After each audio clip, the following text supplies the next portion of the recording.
जळगाव जामोद पत्नीचा अपघात झाल्याचा बनाव करून तिचा खून केल्याचा धक्कादायक प्रकार पोलीस तपासामध्ये उघड झालाय। पत्नीच्या हत्येसाठी पतीनं वाहन चालकाला सुपारी दिल्याची गोष्ट चौकशीमध्ये समोर आली आहे। या प्रकरणी 6 मार्चला पोलिसांनी पतीसह कार चालकाला अटक केली आहे आणि एक आरोपी ह्यामधनं फरार आहे। अटक करण्यात आलेल्या दोन्ही आरोपींना न्यायालयानं पोलीस कोठडी सुनावली आहे। ही घटना 2 मार्च रोजी सकाळच्या सुमारास कवठळ गावाजवळ घडलेली होती। मृत वृषाली प्रकाश गावंडे यांच्या सासऱ्यांनी मनीष दिगंबर गावंडे यांनी दिलेल्या फिर्यादीवरनं पोलिसांनी सुरुवातीला अपघाताचा गुन्हा नोंदवलेला होता। वृषाली गावंडे हा पातुर्डा या ठिकाणून पिंपळगाव काळे या ठिकाणी दुचाकीवरनं प्रवास करत होत्या। अज्ञात वाहनानं दुचाकीला धडक दिल्यानं वृषाली यांचा मृत्यू झाल्याचं नमूद केलेलं होतं, पण ह्या अपघाताबाबत संशय आला आणि त्यामुळे पोलिसांनी तपास सुरू केला। सीसीटीव्ही फुटेज त्यानंतर तांत्रिक तपासाच्या आधारे हा अपघात नसून खुनाचा कट असल्याचं त्या ठिकाणी उघड झालं। तपासादरम्यान पोलिसांनी वाहन चालक मनीष नारायणसिंग सूर्यवंशी याला ताब्यात घेतलंय आणि त्याची चौकशी केली। त्यावेळी त्यानं गुन्ह्याची कबुली दिली आहे। सूर्यवंशीच्या कबुली जबाबातनं मृत वृषालीचा पती प्रकाश अनंत गावंडे आणि त्याचा साथीदार मंगेश चुलकार यांनी मिळून हा कट रचल्याची माहिती समोर आली। पत्नीचा खून करण्यासाठी कार चालक मनीष सूर्यवंशी याला 1 लाख रुपयांची सुपारी देण्यात आल्याचं चौकशीमध्ये समोर आलं आणि ही रक्कम प्रकाश गावंडे आणि त्याचा साथीदार मंगेश चुलकार यांनी माहिती दिल्याची सुद्धा पोलिसांनी माहिती दिली आहे।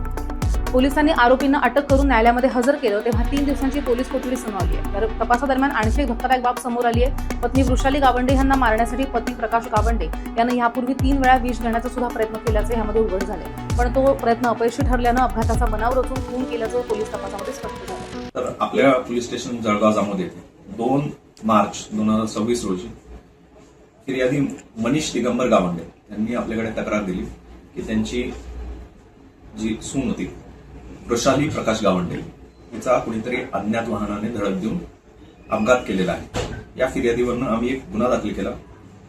त्या गुन्ह्या संदर्भात आम्ही तपास केला। त्या तपासामध्ये आम्ही काही साक्षीदार बोलवले, त्यांचे नातेवाईक बोलवले, तर त्यांच्या नातेवाईकांनी याच्यावर थोडा संशय उपस्थित केला।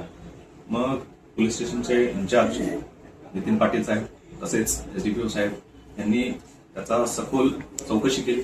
गोपनीय जी यंत्रणा आहे ती हलवली आणि त्याच्यामध्ये आम्हाला काही संशयास्पद सापडले। त्याच्यानंतर आम्ही त्याचा तांत्रिक तपास केला।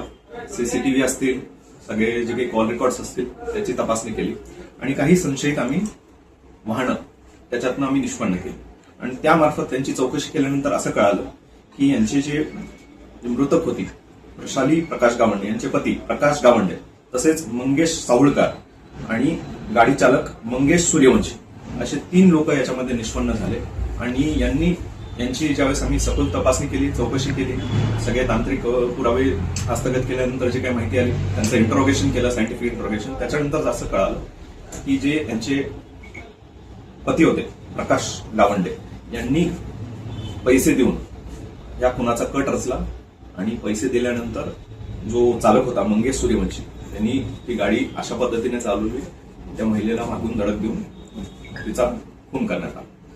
याचा आम्ही सगळं सखोल तपास केला। 3 आरोपी अटक केले।